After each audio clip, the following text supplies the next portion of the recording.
अस्सलाम वालेकुम, मैं हूं शाहिद हुसैन। उम्मीद करता हूं आप सब खैरियत से होंगे। इस वीडियो में डॉक्टर आमिर लियाकत केस से मुतल्लिक आपको तफसीलात बतानी है और संगीन जुर्म या संगीन इल्ज़ाम होने के बावजूद महज 2 माह में, तकरीबन 2 माह में मुल्ज़मा की ज़मानत मंजूर हो गई। मुल्ज़मा को ज़मानत पर रिहा कर दिया गया। सिंध हाई कोर्ट ने तफसीली फ़ैसला जारी किया है। ज़मानत क्यों दी गई, किन वजूहात पर दी गई और उसके बाद फिर जो मुद्दई हैं डॉक्टर आमिर लियाकत की साहबज़ादी दुआ आमिर, उनको नए इम्तिहान में डाला गया। क्या इम्तिहान था, उसकी तफसीलात भी आपके सामने रखूँगा। और सिंध हाई कोर्ट के हुक्मनामे में जो एक संगीन नोयत की गलती है, वो गलती क्या है उसकी तफसीलात भी आपके सामने रखेंगे। चूँकि तहरीरी हुक्मनामा आया और वो सारी तफसीलात जब हमने देखी तो हम भी हैरान रह गए कि बिलाखिर ऐसा कैसे हो सकता है कि गिरफ़्तारी में तकरीबन जो है वो 15 दिसंबर को गिरफ़्तारी होती है, तो उसके बाद फिर महज 2 महीने में पूरे नहीं हुए और मुल्ज़मा जेल से ज़मानत पर रिहा हो जाती है। तो लेकिन उसकी गिरफ़्तारी से मुताल्लिक़ ऐसी बात कैसे हो गई? बहरहाल जो सिंध हाई कोर्ट का हुक्मनामा है उसकी तफसीलात भी रखूँगा। और ये जब इब्तिदा हुई थी तो उस वक़्त ये तासुर दिया जा रहा था कि एफआईए ने जिस तरह क्विक एक रिस्पॉन्स दिया, क्विक जो है वो अरेस्ट किया और उसके बाद फिर मज़ीद जो कार्रवाई हुई, इससे लग रहा था कि वाक़ई जो मज़लूम ख़ानदान है उनको बर वक़्त इंसाफ़ मिलेगा। लेकिन एफआईए की जो पहली हियरिंग थी, जब रिमांड के लिए पेश किया गया था मुल्ज़मा को, तो उस वक़्त भी मैंने निशानदेही की थी कि देखिए एफआईए के अंदर वो सलाहियत नहीं है जो लोग उसे जो है तवक्को करते हैं। तो बहरहाल केस मज़बूत तरीके से बना कर दिया था जो कि बुशरा इकबाल साहिबा हैं और उसके बाद फिर मुद्दई मुकदमा है, उन्होंने बहुत सारे एविडेंस एफआईए को कलेक्ट करके दिए थे। लेकिन और भी बेशुमार चीज़ें जो कि होनी चाहिए थी लेकिन अब तक नहीं हो सकीं। केस में फ़र्द जुर्म आयद हो चुकी है, लेकिन अब आगे चल रहा है केस, तो जब गवाहों को इस मामले में शामिल नहीं किया जाएगा तो आगे क्या होगा। बहरहाल सिंध हाई कोर्ट के हुक्म के मुताबिक मुल्ज़मा ने एक बात का तो एतराफ़ किया है जो कि ट्रायल कोर्ट में मुसलसल इनकार किया जा रहा था कि मुल्ज़मा ने वीडियो बनाई थी लेकिन वायरल नहीं की। वो तहरीरी हुक्मनामा जो है उसका मतन मैं आपको पढ़ के सुनाता हूँ। वो आप सुनेंगे तो आपको अच्छे से अंदाज़ा हो जाएगा बुनियादी तौर पर गफलत और लापरवाही कहाँ है, सिंध हाई कोर्ट ने किसको ज़िम्मेदार करार दिया है और किन ग्राउंड्स के ऊपर मुल्ज़मा की ज़मानत मंजूर हुई है, उसका भी आपको अंदाज़ा हो जाएगा। क्योंकि 1-2 दिन पहले ही ये ऑर्डर हुआ है, क्योंकि दीगर मसरूफियात की वजह से ये मैं तफसीलात आपके सामने नहीं रख सका। बहरहाल जनाब, ये जस्टिस उमर सयाल साहब ने तहरीरी हुक्मनामा जारी किया। 2 बार दानिया की ट्रायल कोर्ट से ज़मानत मुस्तरद हुई, क्योंकि एक जो सेक्शन लगाई गई है इसमें वो नॉन बेलेबल है, यानी कि वो ऑफेंस ऐसा है कि जिसमें मुलजिम को ज़मानत नहीं मिल सकती। तो बहरहाल ग्राउंड्स हैं सिंध हाई कोर्ट के, वो मैं आपके सामने रखता हूँ। अदालत ने हुक्मनामे में लिखा है, तहरीरी हुक्मनामा 5 सफ़हात पर मुश्तमिल हुक्मनामा है। अदालत कहती है कि वीडियो जो वायरल करने का जो इल्ज़ाम है उसमें मज़ीद तहकीकात होनी चाहिए, यानी कि मज़ीद तहकीकात का मुतकाज़ी है। और चूँकि तहकीकात सही मानों में हुई नहीं है। सरकारी वकील के मुताबिक मुल्ज़मा ने एक इंटरव्यू में वीडियो बनाने का एतराफ़ किया। इस वाक़े के 2 गवाहान हैं, एक कैमरामैन और एक इंटरव्यू जो करने वाला है उसने। और मातहत अदालत में दोनों गवाहों के बयान की रोशनी को बेहतर जो है वो तरीके से मातहत अदालत देख सकती है। यानी कि एक जो मारूफ यूट्यूबर हैं डेली पाकिस्तान की यासिर शामी, और उसका जो है कैमरामैन, उसका नाम आ रहा है कि जो इब्तिदा हुई थी वीडियो वायरल करने की वो इनके हाथ से हुई। तो अदालत कहती है कि इन 2 जो बुनियादी गवाह हैं जो कि एफआईए ने आज तक उनको नहीं बुलाया, ज़रा ये इस बात की तस्दीक करते हैं। लेकिन अदालत उनके बयान को देखेगी और परखने के बाद ही इस मामले का जो है मज़ीद देख सकती है, उसको बेहतर फ़ैसला कर सकती है। मुल्ज़मा के मुताबिक जिस मोबाइल फ़ोन में वीडियो थी इसे फ़रोख्त कर दिया था, वीडियो थी इसे फ़रोख्त कर दिया था। ये आप ख़ुद दानिया की जो वालदा हैं, कई बार वो कहती हुई आपने उनको देखा होगा। और उसके बाद फिर दानिया ने भी मुख्तलिफ़ प्लेटफार्म्स पे कहा कि उसने वीडियो नहीं बनाई। अदालत के हुक्मनामे में ये इस बात का एतराफ़ किया जा रहा है कि वीडियो मोबाइल में थी लेकिन उसको फ़रोख्त कर दिया था। अच्छा, उसके बाद फिर अदालत ने कहा कि हैरानकुन तौर पर एफआईए ने फ़रोख्तशुदा मोबाइल फ़ोन बरामद किया और ना ही मोबाइल फ़ोन ख़रीदने वाले से इंक्वायरी की, यानी कि वो मोबाइल फ़ोन कहाँ गया उसका किसी को नहीं पता। इस हकीकत से इनकार नहीं किया जा सकता कि औरत प्राइवेसी के ख़िलाफ़ वर्जी का असर मर्द पर पड़ने वाले असरात से कहीं ज़्यादा है। ठीक है, और मुजरिमों को सज़ा मिलनी चाहिए, लेकिन ज़मानत के इस मरहले में औरत मर्द से ज़्यादा रियायत की हकदार है। इस बात को भी नज़रअंदाज नहीं किया जा सकता कि मुल्ज़मा 18 साल की लड़की है जिसकी शादी कम उम्र में कर दी गई। अदालत ने दानिया जो मुल्ज़मा है उसको कहा है कि वो अब ज़मानत पर रिहाई के बाद किसी प्लेटफार्म पर वो इंटरव्यू नहीं देगी, ना ही बयानात देगी। और अदालत ने दानिया को जो है वो बराह रास्त या किसी और तरीके से गवाहों को भी राब्ता करने से रोक दिया है कि किस तरीके से वो राब्ता नहीं करेंगे। अब आपको पता है कि अदालत का हुक्मनामा बिल्कुल बेहतर है, ज़ाहिर है उसके ऊपर तो कोई नहीं बात हो सकती, लेकिन अब कोई दूरबीन या कोई ऐसा तो कोई चिप लगा के घूम नहीं रहा कि मुलज़िमा किससे राब्ता कर सकती है या किससे राब्ता नहीं कर रही। और अगर मुलज़िमा ने ज़मानत का गलत फ़ायदा उठाया तो ज़मानत मनसूख कर दी जाएगी। अदालत ने यह भी कहा कि दानिया शाह के ऊपर जो इल्ज़ामात हैं उस हवाले से ट्रायल कोर्ट फैसला करेगी। मर्द हो या औरत, कानून दोनों के लिए बराबर है। लेकिन जो इल्ज़ामात हैं वो ये है कि दानिया ने वीडियोज़ बनाई आमिर लियाकत की, सबको याद होंगी आज भी। अब आप चाहें तो उनकी यूट्यूब पे, गूगल पे आप सर्च कर सकते हैं, उनकी वीडियोज़ मौजूद हैं।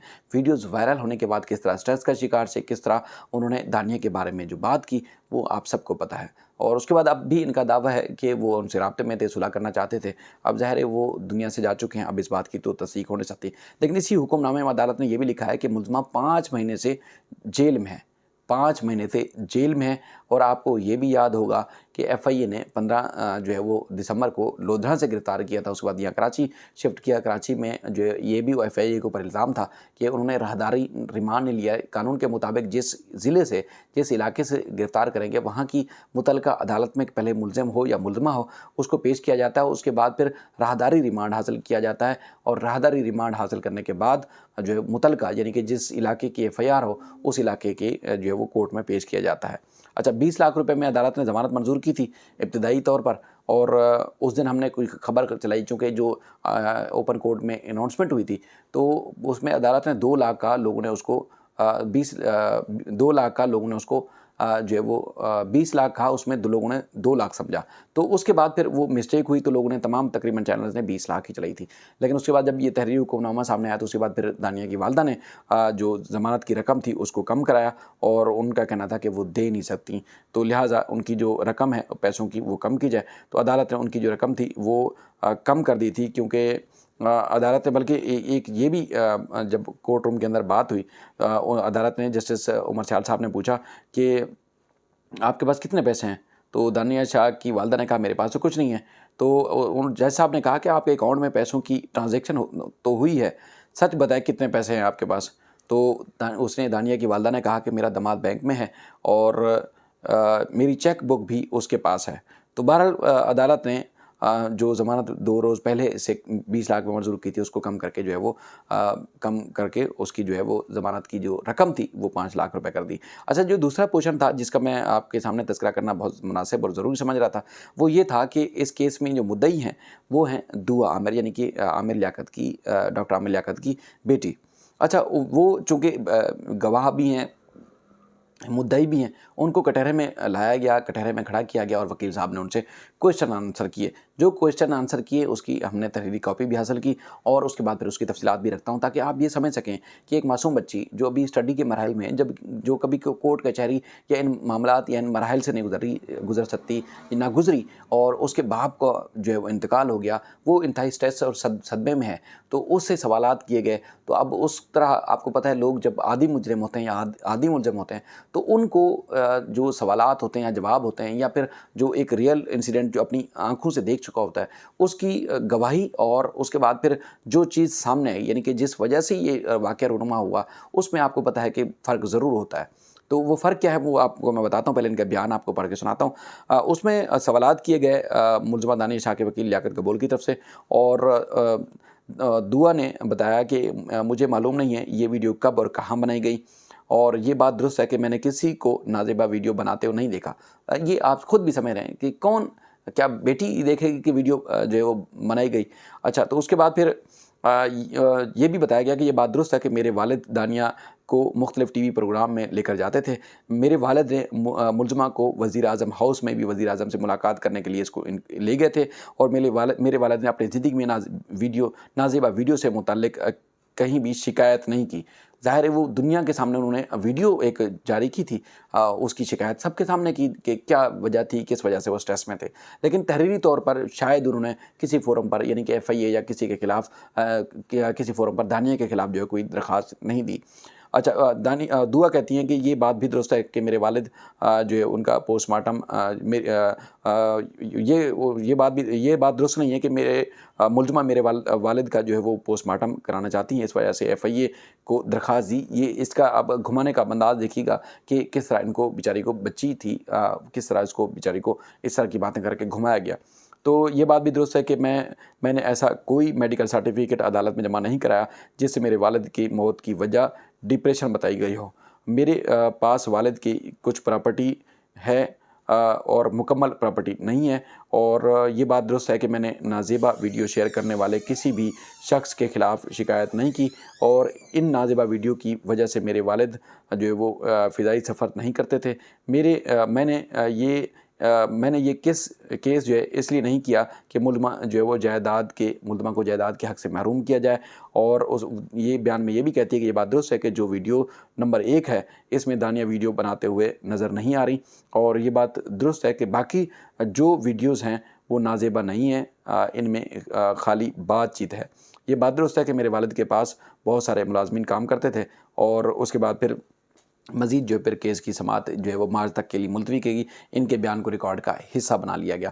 اب جیسے میں آپ کو بتا رہا تھا کہ اب بیٹی تھی، بیٹی کو کیا پتا کہ کون کس حالت میں ویڈیو بنا رہا ہے۔ ویڈیوز جب وائرل ہوئیں جس کا سوشل میڈیا پہ ریکارڈ موجود ہے، اور وہ ویڈیوز جو ہیں جن کا اظہار اپنی ویڈیو میں ایک اور ویڈیو میں عامر لیاقت صاحب نے بھی کیا، تو وہ تو سب کو پتہ ہے۔ اب اس طرح کی پیچیدگیاں کہ اس قسم کا سوال آئے گا تو مجھے اس قسم کا جواب دینا ہے، اب بچی کو تو نہیں پتہ۔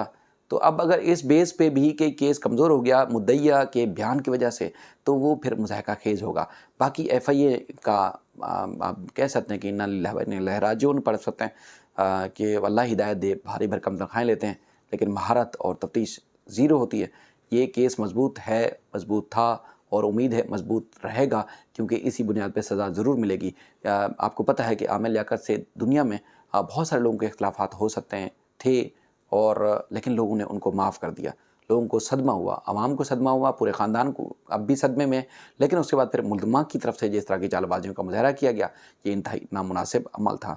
امید ہے کہ پبلک اس چیز کو بھی دیکھے گی، عدالت اور FIA بھی اس معاملے کا جائزہ لے گی، اور اس طرح آسانی سے اگر زندگی آپ نے خراب کی، اس کی آخرت بھی خراب کرنے کی کوشش کی، تو بچوں کو، ان کے جو بچے ہیں ان کا بھی آپ فیوچر خراب کرنے کی کوشش کر رہے ہیں، تو عدالت یقینی طور پر اس بات کو دیکھے گی کہ اس کیس کو جو ہے وہ ایک مثالی کیس بننا چاہیے تھا۔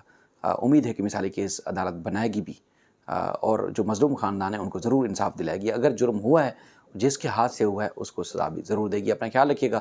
اللہ حافظ۔